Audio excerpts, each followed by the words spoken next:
সাল্লাল্লাহু আলাইহি ওয়াসাল্লাম তার মেয়ে ফাতেমা রাদিয়াল্লাহু আনহাকে ডেকে বললেন, ফাতেমা, এই মদিনাতেই এক কাঠুরে থাকে। তার স্ত্রী এমন একটি আমল করে যার কারণে সে তোমার আগেই জান্নাতে প্রবেশ করবে। ফাতেমা রাদিয়াল্লাহু তাআলা আনহা বিস্মিত হয়ে বললেন, আব্বাজান, এটা কিভাবে সম্ভব? আমি তো জান্নাতের নারীদের সর্দারিনী। অন্য কোনো নারী কিভাবে আমার আগে জান্নাতে যেতে পারে? আব্বাজান, দয়া করে আপনি আমাকে সেই কাঠুরের স্ত্রীর ঠিকানা বলুন। আমি নিজে গিয়ে দেখে আসতে চাই সে কোন আমল করে থাকে। রাসূল সাল্লাল্লাহু আলাইহি ওয়াসাল্লাম বললেন, ফাতেমা, আজ তুমি বাসায় ফিরে যাও। কিছুদিন পর আমি তোমাকে ডেকে ঠিকানা বলে দেব। ফাতেমা রাদিয়াল্লাহু তাআলা আনহা বাড়ি ফিরে এলেন। দিন গড়িয়ে যায়। এর মধ্যে তিনি নিজেই অসুস্থ হয়ে পড়লেন। উপরন্তু টানা ৩ দিন তার ঘরে কোনো খাবার নেই। না খেয়ে ও অসুস্থতায় তিনি একেবারে দুর্বল হয়ে গেলেন। হযরত আলী রাদিয়াল্লাহু আনহু এর হাতে তখন কোনো পয়সা নেই যাতে তিনি খাবার কিনে আনতে পারেন। ৩ দিন কেটে যাবার পর ফাতেমা রাদিয়াল্লাহু আনহা আলী রাদিয়াল্লাহু আনহু এর হাতে একটি কাপড় দিলেন এবং বললেন, প্রিয় স্বামী, আপনার নিশ্চয়ই মনে আছে আমাদের বিয়ের সময় আব্বাজান এই কাপড়টি আমাকে উপহার দিয়েছিলেন। এটি অত্যন্ত বরকতময়। এটা বিক্রি করতে মন চাইছে না, কিন্তু ঘরে ৩ দিন ধরে খাবার নেই। তাই এই কাপড়টি নিয়ে বাজারে বিক্রি করে দিয়ে কিছু খাবার কিনে আনুন। আলী রাদিয়াল্লাহু আনহু কাপড়টি নিয়ে বাজারে রওনা হলেন। তিনি অনেকের কাছে কাপড়টি দেখালেন, কিন্তু কাপড়টি পুরনো হওয়ায় কেউ কিনতে চাইল না। তিনি খুবই নিরাশ হয়ে পড়লেন। তখন তিনি আল্লাহর দরবারে ফরিয়াদ করলেন, হে রব্বুল আলামিন, এই কাপড়টি পুরনো, তাই কেউ কিনতে চাইছে না। নবীজির কলিজার টুকরো ফাতেমা আর হাসান হোসাইন ৩ দিন ধরে না খেয়ে আছে। আজ যদি আমি খাবার নিয়ে যেতে না পারি, তাহলে তাদের আবারও অভুক্ত থাকতে হবে। আপনি দয়া করে একজন ক্রেতা তৈরি করে দিন।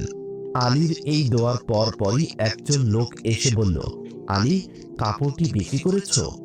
আলী রাদিয়াল্লাহু আনহু বললেন, হ্যাঁ, এই জন্যই তো বাজারে এসেছি। লোকটি জিজ্ঞেস করল, কত দাম চাও? আলী রাদিয়াল্লাহু আনহু জানতেন এটি পুরনো, বেশি দাম হবে না, তাই বললেন, আপনি যতটা দিতে চান। লোকটি বলল, আমি ৬ দিরহাম দেব। দেবে? আলী রাদিয়াল্লাহু আনহু খুশি হয়ে রাজি হলেন। লোকটি ৬ দিরহাম দিল। আলী রাদিয়াল্লাহু আনহু কাপড়টি দিলেন। এদিকে আসমানে ফেরেশতাদের মধ্যে কথা হচ্ছিল। একদল বলছিল, নবীজির সাহাবীরা তো অত্যন্ত দানশীল, তারা সর্ব অবস্থায় দান করে। আরেক দল বলল, না, যখন তাদের নিজের খুব প্রয়োজন থাকে তখন তারা দান করে না। আল্লাহ তাআলা তাদের এই বিতণ্ডা মেটাতে বললেন, করে দেখো, আলী তো এই মাত্র ৬ দিরহাম পেয়েছে, যা তার খুবই দরকার। যাও, তার কাছ থেকে সেই দিরহামগুলো চেয়ে দেখো সে দেবে কিনা। এরপর একজন ফেরেশতা একজন ফকিরের রূপ ধরে আলী রাদিয়াল্লাহু আনহু এর সামনে হাজির হলেন। আলী রাদিয়াল্লাহু আনহু তখন খাবার কিনতে যাচ্ছিলেন। ফকির বলল, হে আল্লাহর বান্দা, আমি অনেক দিন থেকে না খেয়ে আছি, আল্লাহর নামে কিছু ভিক্ষা দাও। আলী রাদিয়াল্লাহু আনহু ভাবলেন, হায় আল্লাহ, আমার স্ত্রী সন্তান ৩ দিন ধরে না খেয়ে আছে, আর এই ফকিরও ক্ষুধার্ত, এখন কি করি? শেষ পর্যন্ত তিনি মনে মনে সিদ্ধান্ত নিলেন, আল্লাহই আমার উত্তম অভিভাবক, আমি এই টাকা ফকিরকে দান করছি, আল্লাহ আমার জন্য ভালো ব্যবস্থা করবেন। এই ভেবে তিনি সেই ৬ দিরহামি ফকিরকে দান করে দিলেন। তারপর কিছুটা চিন্তিত মনে তিনি পথ চলছিলেন। হঠাৎ দেখলেন এক ব্যক্তি একটি সুন্দর লাল ঘোড়া নিয়ে আসছে। সে বলল, হে আলী, আপনি কি এই ঘোড়াটি কিনবেন? আলী রাদিয়াল্লাহু আনহু বললেন, ভাই, আমার কাছে তো টাকা নেই, কিভাবে কিনব? লোকটি বলল, আপনার কাছে এখন টাকা না থাকলেও পরেও দিতে পারবেন। আমি আপনাকে বাকিতে ঘোড়াটি দিচ্ছি, আপনি ব্যবসা করুন, তারপর আমার দাম দিয়ে দিন। আলী রাদিয়াল্লাহু আনহু ভাবলেন, বাকিতে পেলে তো সমস্যা নেই। তিনি জিজ্ঞেস করলেন, দাম কত? লোকটি বলল, ১০০ দিরহাম। আলী রাদিয়াল্লাহু আনহু রাজি হয়ে ঘোড়াটি কিনে নিলেন এবং সেটি বিক্রির জন্য বাজারে নিয়ে গেলেন। বাজারে গিয়ে এক ব্যক্তি ঘোড়াটি দেখে বলল, আলী, এই ঘোড়াটি কি বিক্রি করছেন? আলী রাদিয়াল্লাহু আনহু বললেন, হ্যাঁ। লোকটি বলল, কত দাম? আলী রাদিয়াল্লাহু আনহু বললেন, আপনিই বলুন। লোকটি বলল, আমি 160 দিরহাম দেব। আলী রাদিয়াল্লাহু আনহু আনন্দে রাজি হয়ে গেলেন। তিনি ঘোড়াটি 160 দিরহামে বিক্রি করে দিলেন। আগের দেনা 100 দিরহাম শোধ দিয়েও তার হাতে রয়ে গেল 60 দিরহাম। আল্লাহ তার দানকে 10 গুণ করে ফিরিয়ে দিলেন। এই টাকা দিয়ে আলী রাদিয়াল্লাহু আনহু প্রচুর খাদ্য কিনে বাড়ি ফিরলেন। ঘরে এসে ফাতেমা রাদিয়াল্লাহু তাআলা আনহা দেখে বিস্মিত হয়ে বললেন, আমি আপনাকে যে পুরনো কাপড়টি দিয়েছিলাম তার মূল্যে এত বিপুল খাবার কিভাবে? এই খাবারের টাকা কোথায় পেলেন? আগে বলুন, তারপর ঘরে ঢুকবেন। আলী রাদিয়াল্লাহু আনহু বললেন, ফাতেমা, আগে ঘরে ঢুকি, তারপর সব বলছি। কিন্তু ফাতেমা রাদিয়াল্লাহু আনহা জিদ করে বললেন, না, আগে কথা বলুন। আলী রাদিয়াল্লাহু আনহু বললেন, তুমি তো জানো আমি কখনো অবৈধ উপার্জন করি না, এটি সম্পূর্ণ হালাল পথে উপার্জন। কিন্তু ফাতেমা রাদিয়াল্লাহু আনহা পুরোপুরি নিশ্চিত হতে পারলেন না। কিছুটা সন্দেহ তার মনে রয়েই গেল। এই ঘটনার কিছুদিন পর রাসূল সাল্লাল্লাহু আলাইহি ওয়াসাল্লাম আবার ফাতেমা রাদিয়াল্লাহু আনহাকে ডাকলেন এবং বললেন, ফাতেমা, তুমি কি মনে রেখেছো আমি তোমাকে সেই কাঠুরে স্ত্রীর কথা বলেছিলাম? ফাতেমা রাদিয়াল্লাহু আনহা বললেন, হ্যাঁ আব্বাজান, মনে আছে। আমি তাকে দেখতে খুবই আগ্রহী, দয়া করে ঠিকানা দিন। রাসূল সাল্লাল্লাহু আলাইহি ওয়াসাল্লাম বললেন, সে এক নির্জন বনের ধারে থাকে, তুমি যাও, তার সঙ্গে দেখা করে এসো। ঠিকানা পেয়ে ফাতেমা রাদিয়াল্লাহু আনহা সেখানে রওনা দিলেন। কাঠুরে স্ত্রীর ঘরের দরজায় এসে সালাম দিয়ে বললেন, কেউ আছেন? আমি ফাতেমা, নবীজির মেয়ে, ভিতরে আসতে পারি?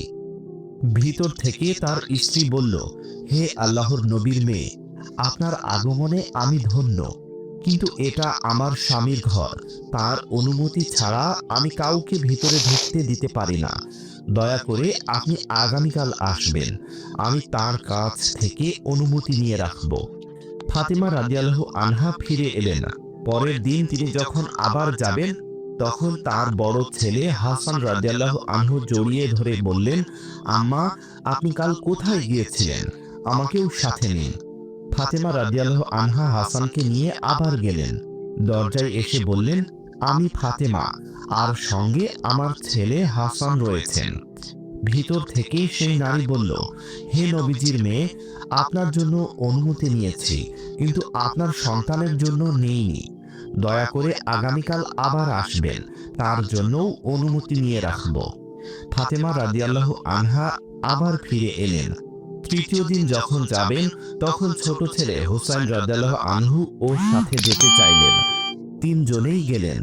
দরজায় সেই একই উত্তর শুনলেন, ছোট ছেলের জন্য অনুমতি নেই, আগামীকাল আসতে হবে। চতুর্থ দিন ফাতেমা রাদিয়াল্লাহু আনহা আবার গেলেন। এবার তাকে ভিতরে আসার অনুমতি দেওয়া হলো। ভিতরে গিয়ে তিনি দেখলেন সেই নারী বসে আছে, আর সামনে রাখা আছে এক বাটি পানি, একটি লাঠি আর একটি মোটা দড়ি। ফাতেমা রাদিয়াল্লাহু আনহা বিস্মিত হয়ে জিজ্ঞেস করলেন, বোন, আপনি এগুলো নিয়ে বসে আছেন কেন? সে উত্তর দিল, এই পানির বাটি আমার স্বামীর জন্য। সে কাঠ কেটে এসে হয়তো তৃষ্ণার্ত হবে বা অজু করবে, আমি চাই না তাকে পানির জন্য একটুও কষ্ট পেতে হয়, তাই সামনেই রেখেছি। আর এই লাঠি ও দড়ি, এগুলোও আমার স্বামীর জন্য। সে বলল, যদি কখনো আমার কোনো ভুলে সে রাগ করেন আর আমাকে শাস্তি দিতে চান, তাহলে যেন তাকে লাঠি বা দড়ি খুঁজতে না হয়, সব সামনেই পেয়ে যাবেন। আমি চাই না আমার জন্য তার কোনো অসুবিধা হোক। ফাতেমা রাদিয়াল্লাহু আনহা স্তব্ধ হয়ে গেলেন। এই পরম স্বামী ভক্তির দৃশ্য দেখে তাঁর হৃদয় কেঁদে উঠল। তিনি কোনো কথা না বলে সরাসরি রাসূল সাল্লাল্লাহু আলাইহি ওয়াসাল্লামের দরবারে ফিরে এলেন। রাসূল সাল্লাল্লাহু আলাইহি ওয়াসাল্লাম জিজ্ঞেস করলেন, ফাতেমা, দেখা করে এলি? ফাতেমা রাদিয়াল্লাহু আনহু বললেন, জি হ্যাঁ আব্বাজান, সে অত্যন্ত স্বামী ভক্ত। রাসূল সাল্লাল্লাহু আলাইহি ওয়াসাল্লাম বললেন, ফাতেমা, তার কাছ থেকে তোমার শেখার অনেক কিছু আছে। ফাতেমা রাদিয়াল্লাহু আনহা বললেন, কি শিখবো আব্বাজান? সে কিভাবে আমার আগে জান্নাতে যাবে? রাসূল সাল্লাল্লাহু আলাইহি ওয়াসাল্লাম বললেন, শোনো ফাতেমা, কিছুদিন আগে তুমি আলীকে যে কাপড়টি বিক্রি করতে দিয়েছিলে, সে যখন বিক্রি করতে পারছিল না, তখন আল্লাহ ফেরেশতা মিকাইলকে পাঠান 6 দিরহাম দিয়ে তা কিনে নিতে। পরে আরেক ফেরেশতা এসে ভিক্ষা চাইল। আলী তার একান্ত প্রয়োজনের সেই টাকাও দান করে দিল। আল্লাহ তার এই দানকে 10 গুণ করে ফেরত দিলেন। এরপর ফেরেশতা জিব্রাইল একটি ঘোড়া ধারে বিক্রি করলো। আলী সেটি বিক্রি করে লাভ করলো। সেই লাভের টাকা দিয়েই সে বিপুল খাবার কিনে এনেছিল। আর তুমি সেদিন তোমার স্বামীকে অবিশ্বাস করে দরজায় আটকে রেখে প্রশ্ন করেছিলে। জেনে রাখো ফাতেমা, আলী যে কাপড়টি বিক্রি করেছিল, আল্লাহ সেই কাপড়টি জান্নাতে রেখে দিয়েছেন। আর যে ঘোড়া দিয়ে ব্যবসা করেছিল, সেই ঘোড়াটিও জান্নাতে সংরক্ষিত আছে। কিয়ামতের দিন তুমি যখন জান্নাতে প্রবেশ করবে, তখন তুমি সেই ঘোড়ায় চড়বে, আর সেই কাপড়টি হবে তার লাগাম। আর সেই লাগামটি ধরে থাকবে এই কাঠুরের স্ত্রী। সেই তোমাকে টেনে নিয়ে জান্নাতে প্রবেশ